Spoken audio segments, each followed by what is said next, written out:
What's going on, YouTube? Welcome to a reasonable spring Sunday. Throughout the year, I get emails. I get quite a lot of emails actually from various different places and various different companies, all saying, "Would you like to have a look at this? Would you like to review this?"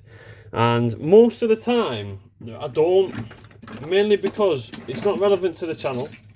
So why would you bother? And I mean, I get stuff like infrared face masks and stuff like that. It's quite a common trait nowadays from China and the like Temu, whatever else, to get in touch with anybody making a video on YouTube. And they will say, I have a review of this piece of equipment, we'll send you one, tell us what you think. And sometimes I like to think that, is this person giving this a fair review? Is this person giving this a positive review because they've been told to? Well, in this case, I've been sent something by Fanttik, who sent me a soldering iron that I had a look at last time. And this is a NEX E1 Max. This thing's an electronic screwdriver. Now, before you turn off, this is very important, okay? I'm going to give this a fair review. I'm going to try and unscrew things that are tight. I'm going to have a look at the quality of the bits. I presume it's got bits in it. I'm going to give you the reality of whether this is good or rubbish, all right? And my own personal opinion as to whether I would use it, or whether I'm going to be keeping it, or whether it's easier to just, you know, use a normal screwdriver, of which everybody has loads. I have a significant amount. Most of the time I use this, which has never really let me down, other than the fact that it's manky. I've had that for about 20 years. So why would I need one? Well, don't know. Let's have a look. They sent me this. It's wrapped. I haven't looked at it, touched it, breathed on it, licked it, nothing since they sent me it. So Fanttik's quite a big name, which I was also quite pleasantly surprised at. They sponsor some sports companies and things like that. So I'd like to think this isn't your run-of-the-mill Temu cheapo job, but let's see. It's not amazingly clear as to how to get in it. There we go. And what do we get inside our box of tricks? Packaging's pretty good. I spent a little bit of money on the packaging. There is something else in there as well, and this is going to be instructions. Instructions come in a bag for whatever reason. There's an instant money saving tip for Fanttik. And this is USB-C charging cable, if you don't already have one. Do not use on charging devices, keep away from children. That's some weird information on that. Do not use on charging devices, keep away from children. Press the top surface of the inner box to pop up the inner box and screwdriver. Press again to close the inner. That's about as clear as potato. Ideas for fantastic life. Okay, I don't want the bump. Oh, this box is it. Oh, okay. Wow, that's actually quite snazzy. I'm not entirely sure it's necessary, but press area, and that gives you a screwdriver. I wonder if that charges it. I thought this was going to come with I thought this was going to come with bits. Right, there's a big raft of bits. This is aluminium. This is pretty good. Actually, it's been powder coated. Let's see how decent the powder coating is on it. Yeah, it's alright. It's to be as expected, I suppose. Fanttik NEX E1 Max. It's got like a raised chrome doodle whip on it, and there's some manufacturer details as well. It was made there, address 12 Greenway Plaza ST. That's Houston. That's interesting. So that says Houston on it. This says made in China. Manufacturer Metasi LLC, Houston, Texas. Wow. So these are made in Houston. Why doesn't it say made in USA on it? A lot of people would like that. Made in USA, according to that. Not bad. Inside the bottom of there, if I can zoom in. It's very difficult to get into it. No, that's not a charging port. That just houses the end of the screwdriver. In here we've got an absolute mountain of bits, which are quite snazzy actually. They look reasonable quality. We'll see if we can round one off. There's a pair of tweezers in there. There's all sorts. There's a spudger. These feel like they're zinc coated. There's a light coating of oil on it as well. They aren't weak and bendy. That's not bad. Quite like that. I think I'll probably use that. So I don't understand the need for this. Let's get rid of this. So it's just a delivery system for the screwdriver essentially, which is here. It has nothing to do with charging. Okay, that's fine. I didn't know if it charges in the box. Screwdriver itself, this isn't very thick. It's about as thick as a vape. It is what, 16 mil? About 16 mil thick. Left and right and lock. Left and right and lock. USB-C charging point. Serial numbered. It has a light on it. That isn't bad. That activates when it's in the lock position. So L&H, am I being thick? Loosen? No. Oh, low and high. Duh. There is a torque spec on it, which I thought was pretty cool actually. Half a Newton meter or 0.2 of a Newton meter. Low and high? 0.2 of a Newton meter. I don't know how that rates against other things in its class, but let's stick a bit on it. Let's find a relevant bit. Some of these bits are a bit strange. Some of these are very small. I think these are, you know, we're into iPhone territory and things like that here, or whatever phone you prefer to have. There's a lot of, I mean, if you're into really small electronics, that's not a bad one. If you're into really small electronics, I'm sure that this is more useful than for Paul, but I would probably say there is 1, 2, 3 bits on there that I would use. Let's unscrew some stuff. Let's see if the first test I'm going to do is, can I keep hold of this while this turns? So it's on low. Let's see if I can just keep hold of it. Yeah, it gives up quite quick. Yeah, it gives up quite quick. That's on low though. Let's try it on high, see if I can just hold on to it. No, I can't actually. No, that's pretty cool. So that must be the torque settings, and I think 0.2 and whatever the torque setting was. So that's quite impressive. It's on high. This is quite ironic. I wonder if these screws will come out easily with this. Let's try it in low first. And let's try and take these handle screws out. No. Just gives up. And this is fresh out of the box. It might need a charge, but I don't think it does. Usually they're pretty good out of the box. So this is in high. No, gives up. Weirdly, it tightens it. So this, if I press the button and turn it myself, yeah, it's got enough torque to hold on to itself, but there's still a lot in it. Let's see what's going on with a manual screwdriver. Let's see how tight this is.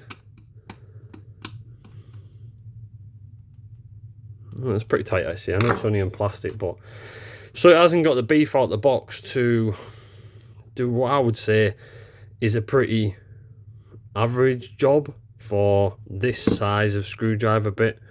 I'm sure if you had an iPhone or something that is dealing with these, you know, these kind of tiny little things, the torque on these are going to be tiny.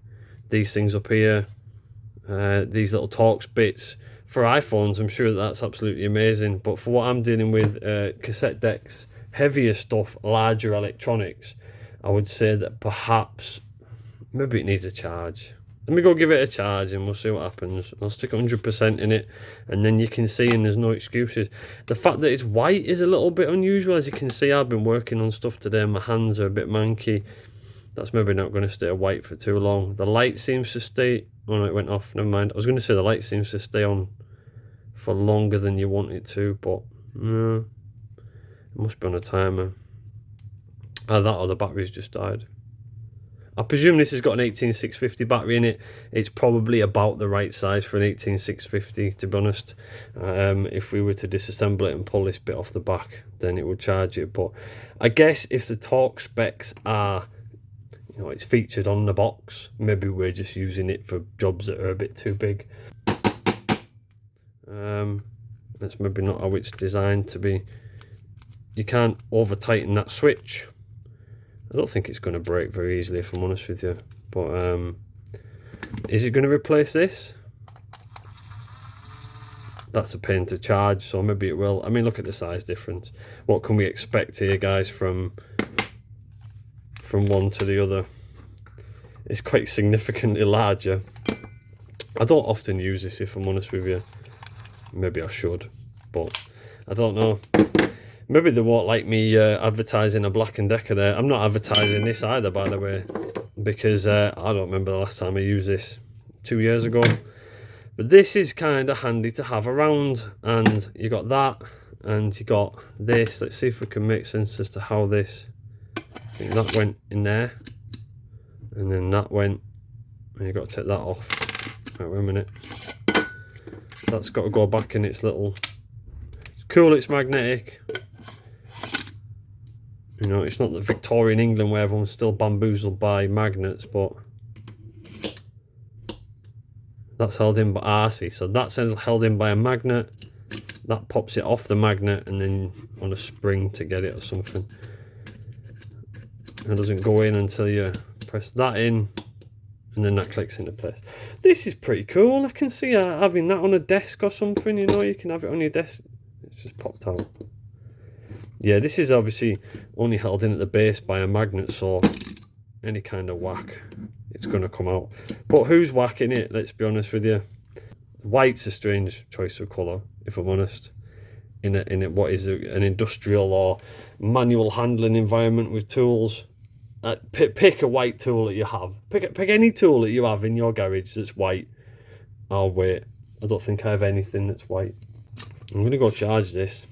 And we'll give it another go. I'll see if I've got something that's maybe a little bit fairer challenge. In fact, this is mucky already, look.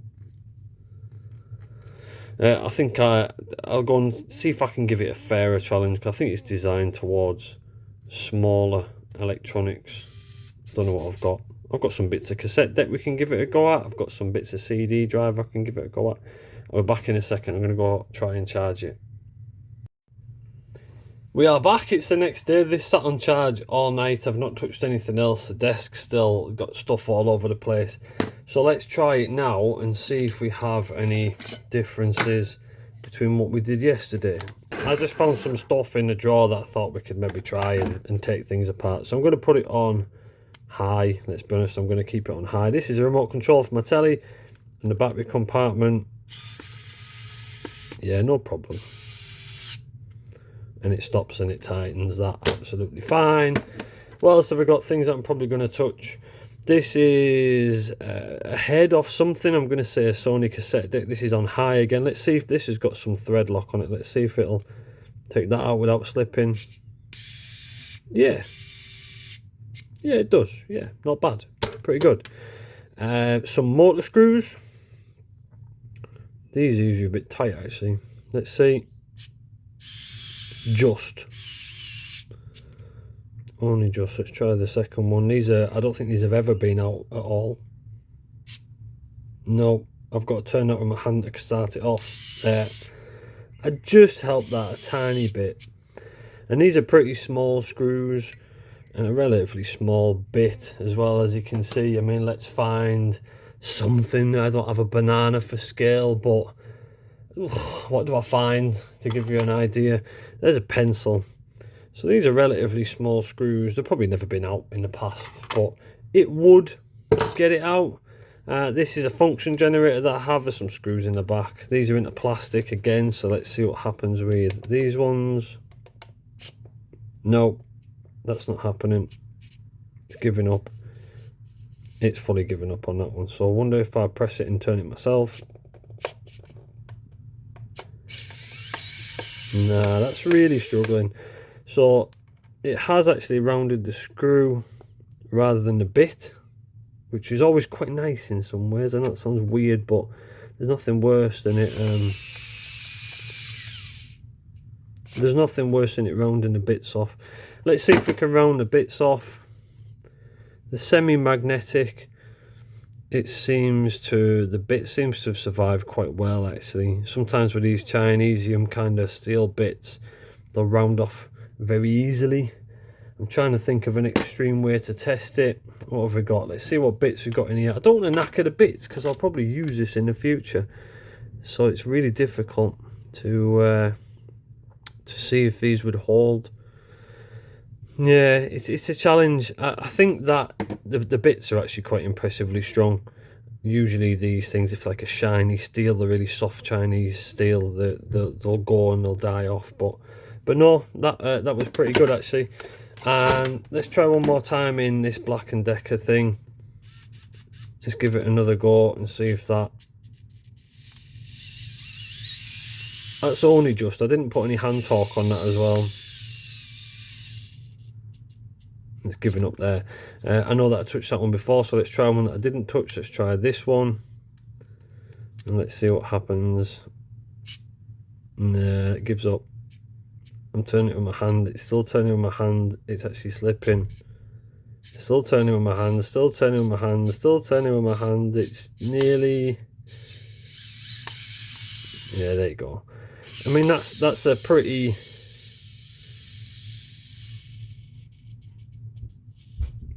Yeah, it's a reasonably big screw for this. Unfortunately, due to the nature of my business, I don't have any small, tiny electronics. I don't have any old iPhones or anything. This is my small screwdriver jar for, you know, iPhone size stuff. And there isn't even anything there I can use to demonstrate it, if I'm honest with you. This is really tiny stuff.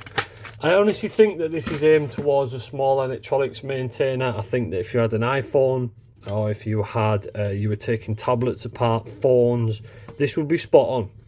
Ultimately, place yourself in that situation. You have an iPhone to take apart. This kind of stuff, the bits are absolutely perfect for it, especially with the 3-pronged ones and the Torx bits. But when you move it up a notch to this kind of scale, it's just on the hairy edge of being too much. That it wouldn't take that apart. This stuff, yeah, but would I use it myself? Probably not, if I'm honest with you. To my brutal truth, to add that out there for everybody listening or watching.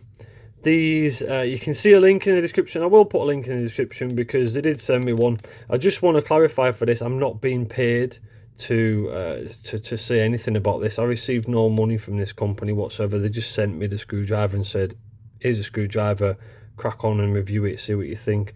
So I think that's really important to get out there. I haven't received or won't receive any money at all. I think I have to tick this video, it features a sponsor or whatever. I don't know. I need to look on YouTube's rules for that one. But yeah, they just sent me it and I have the screwdriver now. Ultimately, for me, I don't think I'll use it. I think I might just give it away actually. In fact, there you go. That's the easiest thing to do. I'll give it away. So if you want this, and you'd like me to send you it absolutely free of charge, it's a little too small for my use, I think, if I'm honest with you. But if you, that's not even the right way around. If you do the kind of electronics that this is going to be relevant for, stick a word in the comments. I think you should stick the word banana in the comments. And I'll pick somebody at random in a couple of weeks, whoever said banana, and I'll message you and I'll send it to you. And you can have it, because sadly I'm not going to use it, I don't think. But then I don't even use this one. But hey, what can you do? Anyway, I don't do many of these review videos, but I thought an electric screwdriver, that might be useful. And there's the reality of it. So if you're thinking about buying one of these, then make sure you watch the video twice. That's all I'm going to say. And if you really want it, the magic word is banana. Stick it in the comments and I'll send you it and you can have it. Other than that, have yourselves a nice, what are we now, mid-June? Have yourself a nice June. And I've got some more videos coming up for some more cassette decks. Peace.